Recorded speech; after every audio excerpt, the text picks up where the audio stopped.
राजा कहो कहाँ जाता रहो? बाजारी जाता नहीं हो।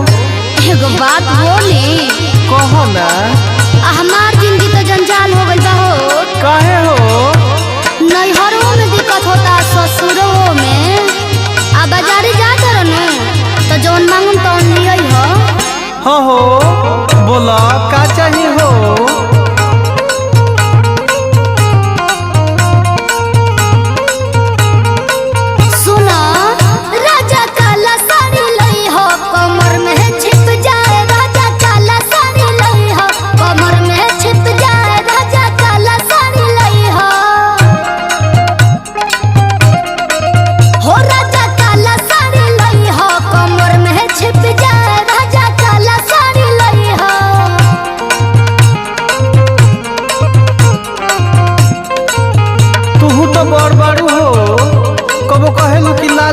अभी कहत कि करिया साड़ी लियाब।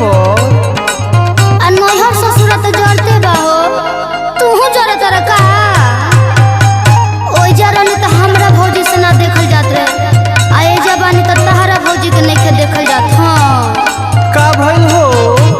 अपन वृत्तांत बताबो।